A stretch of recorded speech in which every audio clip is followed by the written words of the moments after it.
Hi everyone, welcome back to my channel. Today I'm going to show you guys how to get into headstand step by step. So to get started, let's just meet on our mats. Now for this pose, I will advise that if you have long hair, you want to put it in a low ponytail or a low bun. Because if you have a high bun, it's not going to allow you to get on the crown of your head here in headstand. So to get started, we're going to come to a tabletop position. And we want to make sure the wrists are in line with the shoulders here, and that the knees are in line with the hips. We want to make sure the knees are about hip distance apart from each other. And really press away from the mat here, grounding each fingertip down on the mat. And now from here, we're going to come down onto the forearms. We want to make sure that the elbows are directly under the shoulders. Beautiful. So again, we're going to go from tabletop down onto the forearms, checking in with our alignment, making sure the elbows are in line with the shoulders. From here, you guys are going to cross elbows, so grabbing at the bicep here. And then I just want to show you guys the shoulder movement here in headstand. So if you notice right now, my shoulders are sinking up and they're going towards my ears. Now if I press down through my elbows and away from my body, I'm drawing the shoulders away from the ears. So again, let me show you a couple more times. Drawing them away. So this posture is incorrect. This can hurt your neck here. So you really want to press the shoulders away from the ears, away from the body. So you're protecting your neck. And just practice that a few times. 3 to 5 times here. Just to get your body used to that movement and what it should feel like.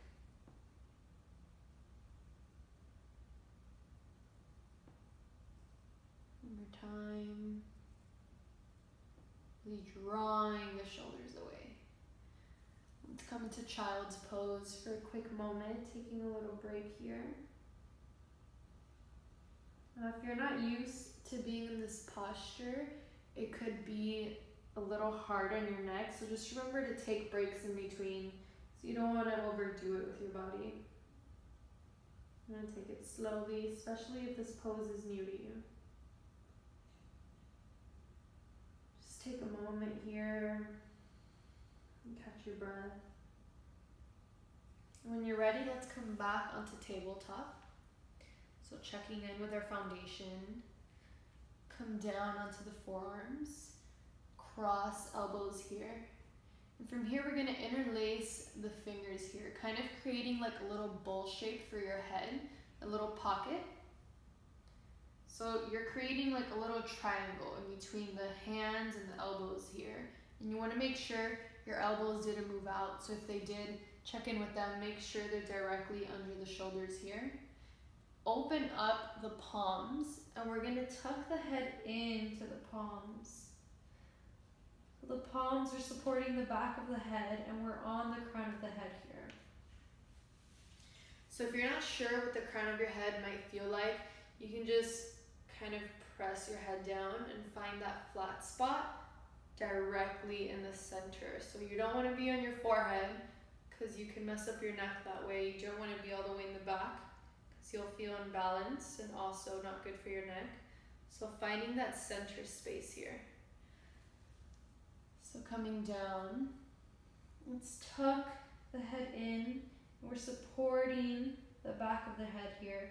Again, noticing the shoulders. Here, my shoulders are sunken in. So you want to draw them away from the body. Pressing them away from the ears here. So you can practice that a few more times. If you're ready to move on to the next step, we're going to tuck the toes in. We're going to lift the hips up, kind of looking down dog. And from here, I want you to just walk the feet in as close as you can to the body. So this is as close as I can go. If you're all the way back here, that's fine too. So just walking them in as close as you can, and just practice that a few times. So walking the feet back, and then walking them into the body again. And you're actively pressing down through the elbows, using the core here. As close as we can. Let's walk them down. Let's take child's pose one more time. We don't want to strain our bodies.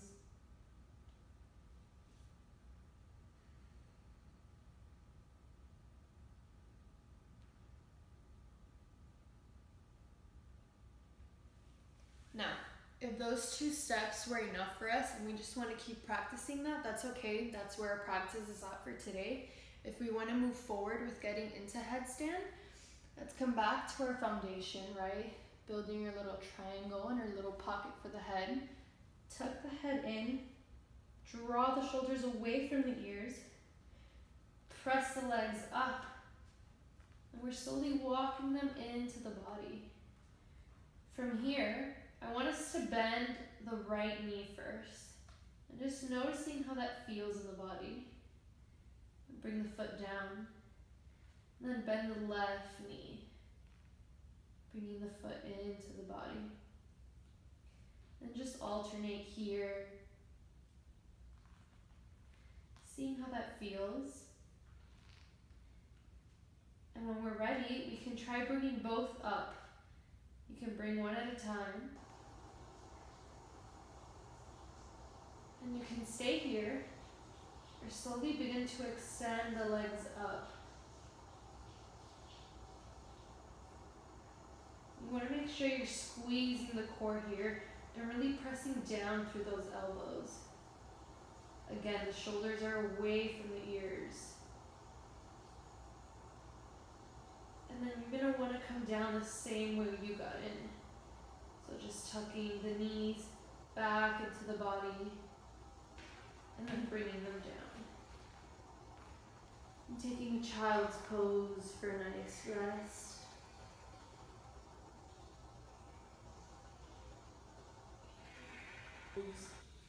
Maybe you want to roll through the head here, massaging the neck a little bit.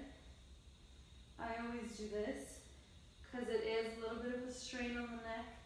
It's a lot of neck, shoulder, and core strength. If you're not used to it, it could take a little bit of a toll on the body. And if you can only do it once and that's all you can practice, that's okay. Don't worry about it. Come back to it tomorrow. And we're going to try that a few more times. I would say if you're actively practicing headstand, to maybe try to get into it 5 times a day and hold it as long as you can, and then come back to it the following day. So we did it once. We're going to try it a few more times. So finding our base here. Tuck the head in. And walk the legs as close as you can. You can bend one knee and then the other. Remember, you can always stay right here with the knees tucked into the body, or you can begin to extend them. We're always remembering to press the shoulders away from the ears. And then find your way down. Back into child's pose.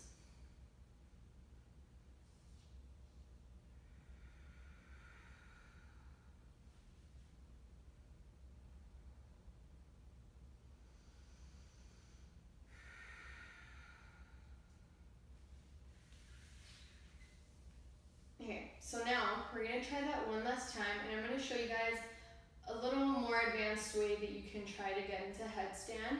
If bringing the knees into the body and straightening out the legs is no problem, then you can try this. If you don't get it, that's okay, just keep practicing. It took me a while to get it, although headstand was the first inversion that I ever did get.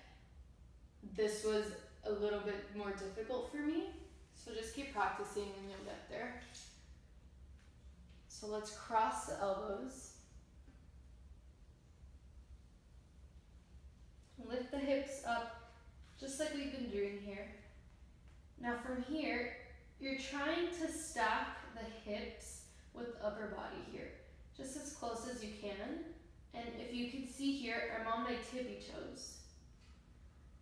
And then using the core, we're gonna lift the legs up straight.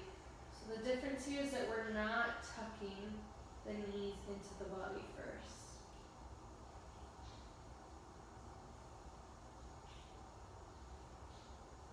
And then trying to bring the legs straight down. Coming in through like a quick transitional pike here. So you see here, I'm like an L. And then slowly bring the feet back down. And take it back. Thank you so much for watching. If you liked the video, please comment and subscribe. Comment what video you would like to see next. And again, remember, this pose might seem a little scary at first, so if you don't feel comfortable yet practicing away from the wall, then you can practice with your head towards the wall. So if your legs do fall over, they'll just hit the wall and you won't spaz all over the place if you're not used to falling. Or you could also practice with someone standing behind you, so they can kind of block your legs from flipping over into a wheel. Thank you so much, and I hope you guys enjoy your practice. Remember, don't give up, keep trying. You're gonna get it eventually. Don't be too hard on yourself. Everything is practice.